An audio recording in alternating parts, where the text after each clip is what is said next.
of the European Union, and I want to talk to you about the European Union at some length. But before we do that, I just want to keep going with this idea about Lukashenko and his achievements or not, as the case may be.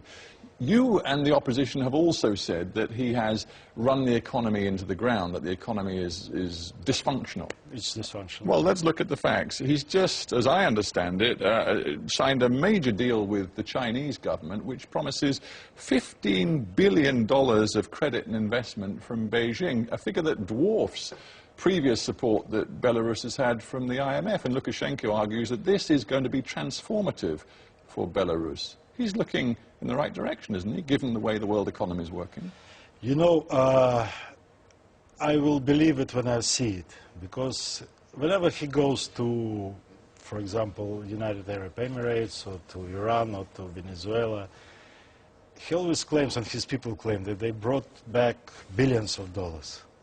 Then everybody forgets about it. We don't have any press to control these statements. So I think that he is now in a very difficult situation, and he'll be bluffing. But you can't deny the reality of privatizations, for example. You know, you talk about the command economy and Lukashenko being a product of the bad old Soviet times, but the fact is, this year alone, he's promised to privatize 150 state enterprises. Again, it's promises. Yeah, but we've seen privatizations in various aspects of your economy. We have already seen privatization. Indeed, you get upset because so many of them have handed power to Russian companies, but the fact is, it is privatization. It's not the matter of handing power to Russian companies or to any companies. It's, the problem is it's not transparent, it's not controlled.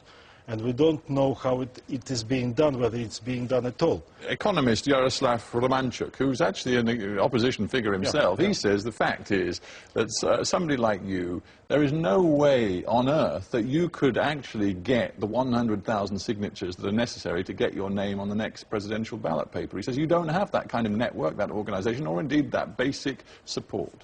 No, I don't know whether you get this quotation, but it's possible. It's been done before. And I see from the response of the people, I'm visiting different places, touring the country, that the dynamic is in favor of the new name of the opposition figure, of the person who is offering to the people the alternative to Lukashenko. Let's talk more strategic picture, less about the politics of the internal situation. Russia is vital to Belarus. Yep.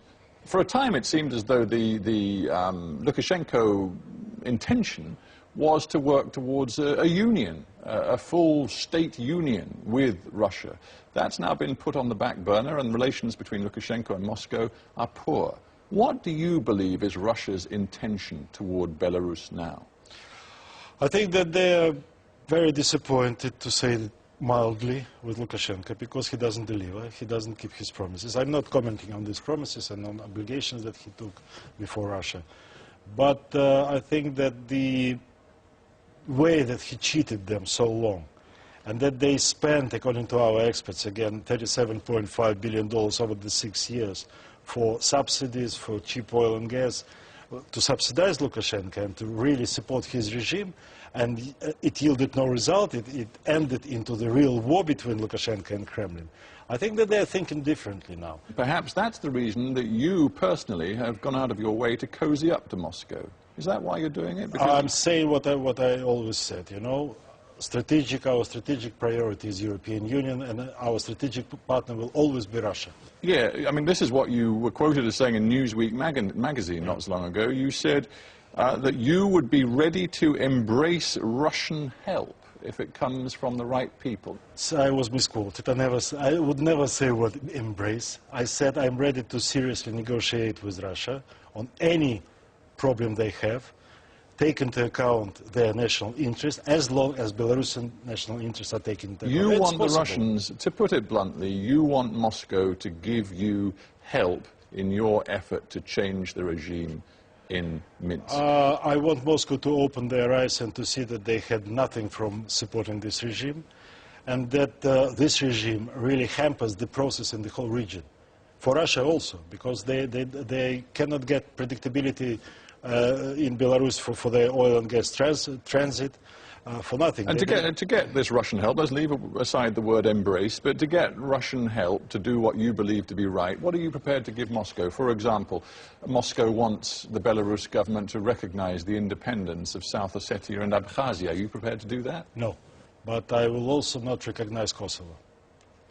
It's simply impossible. It's a precedent that will not be in line with our national interests. And what about making sure that Russia gets its way when it comes to pipelines, oil and gas deals, and the right sort of deal with the Belarus government of the future when it comes to the energy industry? Are you prepared to bend over backwards to help Moscow? I prepare to seriously negotiate with Moscow, because what's going on today, when they're bypassing Belarus, it's not in our national interest. So to be clear, when you use this slogan about a European Belarus, are you once and for all putting an end to the long-term prospect of a Belarusian union with Russia? It never existed, you know. Well, yes, it did exist. There was the states' union idea that for a start, we saw the passport and the customs integrated, and the idea was that over time, if the two peoples wanted it, you would just sort of get together. It was existed on the paper, and so that's over, is it, as far as you're concerned? Belarus in the future will not be going down that track. No, I think it's in the interest of both Russia and Belarus that Belarus moves towards Europe. And why should that appeal to Moscow? Because, you know, I think that Moscow is also changing. And I want... You've had that direct from Mr. Putin, have you? No.